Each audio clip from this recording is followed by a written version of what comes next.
안녕하세요, 볼리입니다. 너무 황당하게 끝나버린 바이에른 뮌헨의 무패 행진, 노이어가 퇴장을 당한 그런 날이었는데요. 이런 날 김민재는 현지에서 어떤 평가를 받았는지 한번 살펴보도록 하겠습니다. 자, 오늘 4일, 한국 시간 4일에 열린 경기였습니다. 독일 뮌헨의 알리안츠 아레나에서 열렸고요. 독일 축구협회 DFB 포칼 16강전이었습니다. 바이에른 뮌헨이 라이벌이라고 할 수 있죠. 바이엘 공사 레버쿠젠에 홈에서 패배했습니다. 0대1로 패배하면서 탈락하고 말았습니다. 이 경기에 대한 경기 리뷰를 해드리고 현지 반응을 간략하게 정리해 볼 건데요.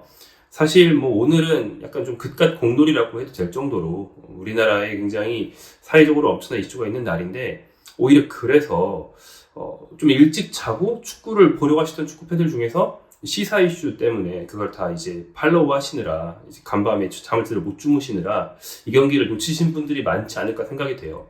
사실 저도 일찍 자려고 했다가 일찍 못 잤거든요. 그래서 지금 굉장히 잠이 부족한 상태에서 경기를 보고 이걸 만들고 있는데, 오히려 그런 분들이 많으신 만큼 그분들께 경기는 어땠는지 간략하게 알려드리기 위해서 이 영상을 좀 열심히 만들어 보도록 하겠습니다. 자, 먼저 경기 내용을 요약해 드리겠습니다. 노이어가 퇴장을 당했어요. 굉장히 드문 일입니다. 제가 본 기억이 아예 없거든요. 제가 스탯을 일일이 다 찾아보진 못했는데 최소한 제 기억에는 노이어가 퇴장당한 걸 본 적은 없습니다. 이 경기는 레버쿠젠이 바이에른 원정이었으니만큼 굉장히 수비적으로 나왔습니다. 비르츠 원톱으로도 볼 수 있고요. 또는 오른쪽 윙으로 나온 프링퐁과의 투톱이라고 볼 수도 있습니다. 프링퐁은 원래는 윙백을 소화하는 선수인데 이날 비르츠 다음 가는 공격 옵션이 프링퐁이었다? 얼마나 수비적이었는지 알 수 있는 거죠. 무조건 우주 방어를 하면서 이 비르츠의 센스 그리고 프링퐁의 스피드, 이 딱 두 가지 툴만 가지고 역습을 하겠다, 이런 굉장히 단순한 전략으로 나왔어요. 매우 수비적인 알론소 감독의 접근법이었습니다. 그래서 사실 별일이 안 일어나고 있었습니다. 레버쿠젠이 웅크렸고 바이에른이 천천히 공략하려고 좀 이제 이리저리 공을 돌려보고 그냥 그 정도였거든요. 근데 이 프링퐁의 스피드라는 요인이 정말 아마 알론소 감독조차 예상하지 못했을 그런 변수를 만들어냅니다. 바로 퇴장이죠. 롱패스가 아마 요나탄 타였을 거예요. 쭉 넘어오는데 프링퐁 선수가 이걸 받으려고 문전세도 할 때 노이어가 막으려고 쫓아나갔습니다. 근데 노이어는 늙었죠? 자기 생각만큼 빠르지 않았습니다. 그리고 프링퐁은 세계에서 거의 제일 빠른 선수 중에 하나거든요. 그러다 보니까 노이어가 좀 늦게 나간 거예요. 낙하 지점으로 가는 게 늦었던 거죠. 그래서 프링퐁보다 먼저 공을 헤딩해가지고 걷어내려고 했는데 프링퐁이 먼저 공을 잡아버렸어요. 그래서 노이어가 프링퐁에게 몸통 박치기를 하는 그런 꼴이 되고 말았습니다. 무슨 미식축구처럼요. 바로 퇴장을 당하고 말았죠. 퇴장 후에 사실은 10명으로 인원이 줄었음에도 불구하고 바이에른 경기를 그렇게 나쁘진 않았습니다. 끝났을 때 슈팅 숫자는 바이에른 많았거든요. 하지만 일단 이날은 해리 케인이 부상으로 이미 빠져있는 경기였고 퇴장까지 당하다 보니까 공격 숫자가 적어 스트라이커도 없어 공격이 상당히 무뎠습니다. 어찌어찌 슛 기회를 우겨 넣어서 만들어 봤지만 그것도 대부분 중거리 슛이거나 위력이 좀 떨어진 슛이었다. 정 안 되니까 김민재까지 기습적으로 올라가서 헤딩을 해봤는데 이게 사실 바이에른의 이날 슛 기회 중에서 제일 좋은 것 중에 하나였거든요. 근데 그것도 좀 아깝게 빗나갑니다. 결국에는 후반전에 그리말도의 킥, 그리고 교체 투입된 레버쿠젠의 공격수 텔라의 헤딩 한 방으로 딱 한 골이 터졌습니다. 그러면서 더 이상 경기를 뒤집을 수 없는 바이에른의 어떤 부족한 저력, 인원 부족의 그런 문제상 1대0으로 경기가 끝났고요. 벤치에 있던 공격자원 중에서 토마스 밀러가 끝까지 안 들어갔어요. 심지어 마티스 텔이 들어갔는데도 밀러가 안 들어가는 걸 보면서 약간은 의아하다는 생각이 들었습니다.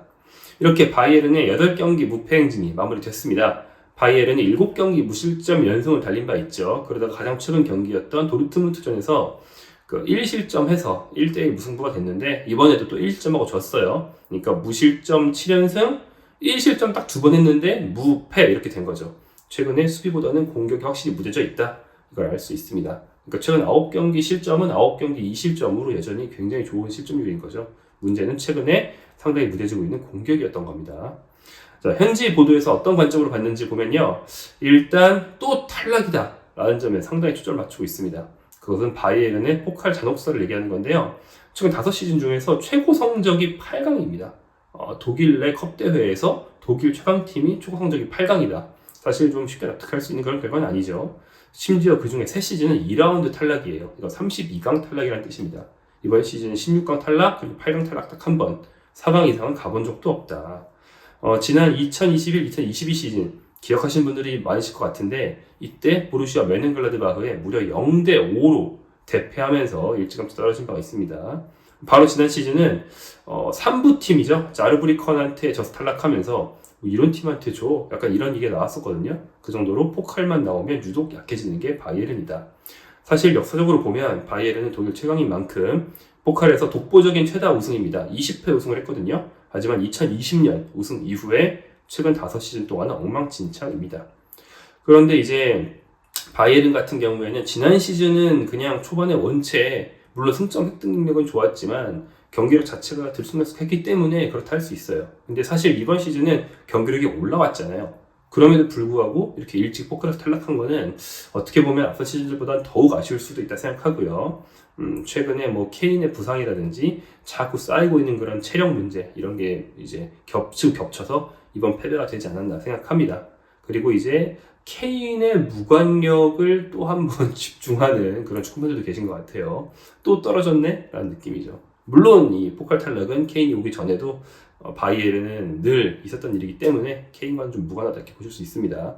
여전히 분데스리가에서는 압도적인 우승 후보죠. 김민재 선수 활약상 어땠을까요? 김민재 선수는 지난번 도르트문트와의 경기에서 찢어졌었죠. 피나가지고 스테플러로 찝었다고 팀 CEO가 그랬잖아요. 그래서 이제 그 자리는 반창골을 붙이고 경기에 나섰습니다. 그리고 또 앞선 경기 인터뷰에서 자기 발목이 좀 안 좋은데 달고 뛰고 있다 이런 말도 했거든요. 그러니까 머리와 발이 다 좀 아픈 상태에서 꾸역꾸역 경기를 소화했는데 이번에도 몸을 아끼지 않는 플레이는 보여줬습니다. 다만 말씀드린 것처럼 레프트의 공격을 많이 하지 않았기 때문에 수비 상황이 많진 않았어요. 그 중에 딱 하나를 막지 못한 게 좀 아쉬울 것 같습니다.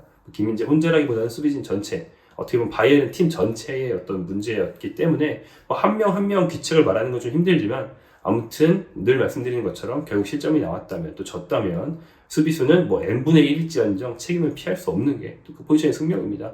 조금 아쉬운 면이 있었죠. 또 아까 말씀드린 것처럼 기습적인 공격 가담으로 김민재 선수가 헤딩슛을 하면서 팀 공격에 또 기여를 해줬습니다. 전반전 추가 시간이었거든요. 김민재 선수가 문전으로 순식간에 올라가서 크로스를 머리를 받았습니다. 좀 아깝게 빗나갔는데 뭐 코망에 약간 좀 얼척없는 중거리 슛 같은 게 몇 번 나왔던 그런 다른 슛들기에 비하면 김민재의 기회가 오히려 좋았다 생각이 됩니다. 김민재 선수의 경기 스탯은 풋몹에서 가져와 봤습니다. 리커버리 3회, 블로킹 1회, 걷어내기 2회, 헤딩 클리어 2회, 패스는 43회 시도 중에서 40회 성공해서 93%, 특히 롱패스가 많았어요. 경기가 좀 우리 팀 인원도 적고 하다 보니까 김민재가 반대쪽으로 쫙 찢어주는 롱패스를 많이 했는데 하나 빼고 다 성공했습니다. 6개 중에 5개 성공해서 83%, 스탯 면으로 보면 여전히 또 준수한 경기였습니다. 김민재 선수의 세부 기록 평점이 높진 않아요. 왜냐하면 수비 상황에서의 활약이 좀 숫자 자체가 적었습니다. 성공률 문제가 아니고 수비 상황 숫자가 적었어요. 그렇다 보니까 김민재 6.4로 평점이 높진 않습니다. 두 팀 통틀어서 최고는 어시스트를 했던 레버쿠젠의 왼쪽 윙백, 이날의 왼쪽 윙어였다고 봐야겠죠. 그리말도 8.1점이었고요. 최전은 당연히 퇴장을 당한 노이어였습니다. 노이어는 4.9였습니다. 자, 현지 매치의 평점을 한 2개 가져와 봤습니다. 먼저 지역지 TZ인데요. TZ는 김민재 3점 줬습니다. 3점은 B죠. 7점하고 진 경기에서 수비수한테 3, 사실은 괜찮은 편입니다. 그리고 보면 다른 수비수들에 비해서 좀 좋은 편이라는 걸 알 수 있는데요. 먼저 평어를 보면요. 타협하지 않는 수비, 정확한 롱패스로 공을 전진시켰다. 하프타임 직전 헤딩슛 기회를 놓쳤다.